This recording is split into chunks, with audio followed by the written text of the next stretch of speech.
Bismillahirrahmanirrahim. Assalamualaikum warahmatullahi wabarakatuh. Alhamdulillahi rabbil alamin. Wal aqibatu lil muttaqin wa la udwana illa 'alal zalimin. Asyhadu an la ilaha illallah wahdahu la syarika lah wa asyhadu anna Muhammadan abduhu wa rasuluh khairul anbiya'i wal mursalin. Qala Allah ta'ala a'udzu billahi minasyaitonir rajim. Ya ayyuhalladzina amanu kutiba 'alaikumus shiyam kama kutiba 'alal ladzina min qablikum la'allakum tattaqun. Shadaqallahul 'azim wa shadaqa 'ala rasulinal karim wa nahnu 'ala dzalika minasyahidin wasyakirin walhamdulillahi rabbil alamin.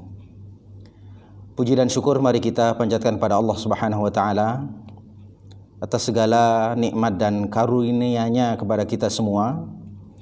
Salawat beriring salam tidak lupa kita sanjung agungkan untuk qudwah kita Nabi besar Muhammad sallallahu alaihi wasallam. Para shaimin was shaimat, kaum muslimin yang berbahagia, bulan puasa adalah bulan rahmat, bulan diturunkannya Al-Quran, bulan penuh ampunan dan dibebaskan dari api neraka. Dalam kesempatan yang berbahagia ini, saya ingin mengetengankan terkait dengan hukum mencicipi makanan.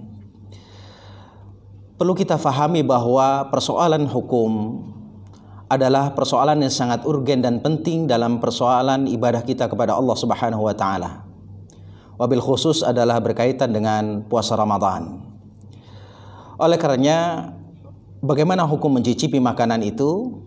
Para ulama menjelaskan berdasarkan hadis Nabi sallallahu alaihi wasallam yang diriwayatkan oleh Imam Bukhari dari hadis Ibnu Abbas radhiyallahu anhuma, bahwasanya beliau bersabda, la ba'sa an yadhuqal khal aw syai' ma lam yadkhul halaqah wa huwa shaimun.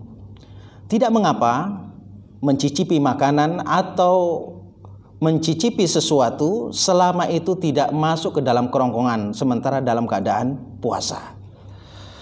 Hadis ini menjadi satu landasan syar'i berkaitan dengan ibu rumah tangga atau orang-orang yang sering memasak untuk mencicipi makanan. Dan ini sesuatu yang diperbolehkan, namun sebagian ulama mengatakan ini adalah makruh.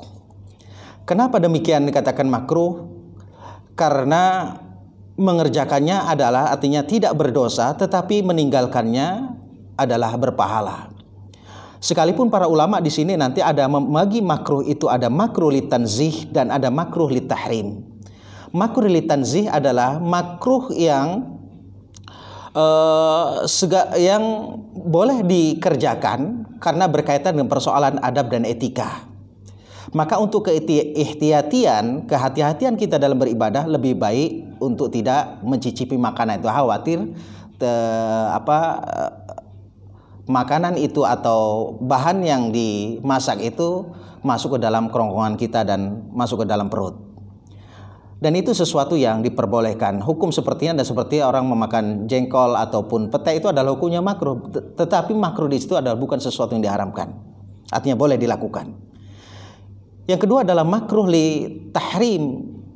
Makruh yang betul-betul diharamkan oleh Allah Subhanahu wa taala maupun oleh Rasul sallallahu alaihi wasallam. Nah, makruh li tahrim ini adalah mendekati sesuatu yang dilarang. Seperti adalah orang yang melaksanakan sholat sunnah mutlak setelah sholat subuh ataupun setelah sholat asar. Ini tidak ada dalilnya dari Rasulullah sallallahu alaihi wasallam. Oleh karenanya, al-hukmu yaduru mal illah wujudan wa adaman. Hukum itu berlaku kalau adanya illat, ada sebab. Ketika tidak adanya sebab, maka tidaklah berlaku hukum itu. Maka bagi orang yang sumpamanya lupa dia mencicipi makanan atau dia makan dan minum dalam keadaan puasa, Rasulullah SAW juga bersabda, "Man nasiya wa huwa shaimun fa akala wa syarab falyutimma shaumau fa innama at'amahu Allah wa saqah."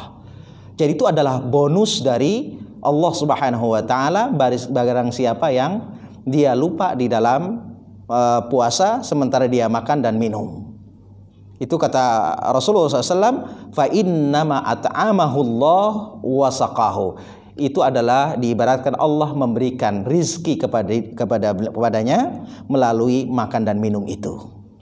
Para pemirsa kaum muslimin dan muslimat dimanapun berada, oleh karenanya persoalan hal ini, bahwa hukum mencicipi makanan adalah hukumnya diperbolehkan. Artinya tidak sampai membatalkan puasa itu sendiri.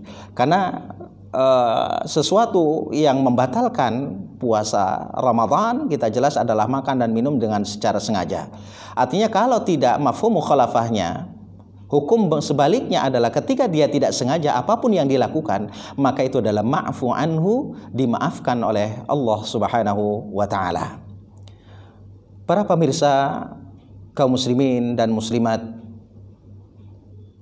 yang berbahagia, oleh karenanya dalam hadis yang disebutkan tadi oleh Rasulullah sallallahu alaihi wasallam, la ba'sa an yadhuqa al-khalla aw syai' ma lam yadkhul halaqahu wa wasaimun. Ini menjadi landasan syar'i bagi kita yang ingin mencicipi makanan, khususnya bagi para ibu rumah tangga atau master chef yang dia ingin memberikan sesuatu yang terbaik kepada para konsumennya, para keluarganya dalam rangka untuk berbuka puasa di bulan suci Ramadan.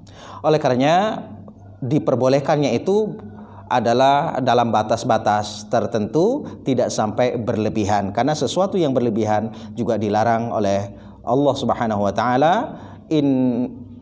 oleh Allah Subhanahu wa taala dan oleh Rasul sallallahu alaihi wasallam.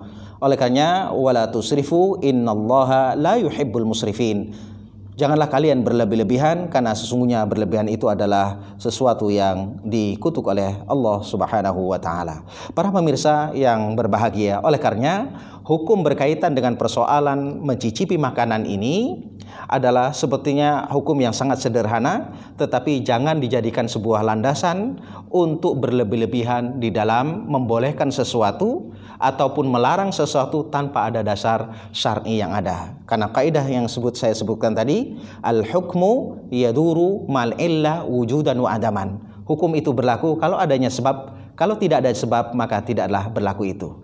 Maka para ulama dalam hal ini menyatakan sebagaimana hadis Nabi SAW tadi, maka diperbolehkan mencicipi makanan, diperbolehkan mencicipi makanan dengan ala kadarnya, jangan sampai ditelan di dalam kerongkongan kemudian harus dikeluarkan lagi dari lidahnya. Demikian, mudah-mudahan bisa bermanfaat dari hukum mencicipi makanan ini, dan banyak sekali hal-hal yang membatalkan, baik itu terkait dengan persoalan yang disengaja khususnya maupun hal-hal yang dihalalkan sekalipun, itu ketika kita melaksanakan puasa di bulan suci Ramadan, berjima, kemudian makan minum, kemudian adalah melakukan sesuatu yang dinilai dikutuk oleh Allah Subhanahu wa taala. Maka dalam hadis Nabi, "Man lam yada' qaula az-zuri wal 'amal bihi falaysa lahu hajatun min ta'amihi aw syarabihi."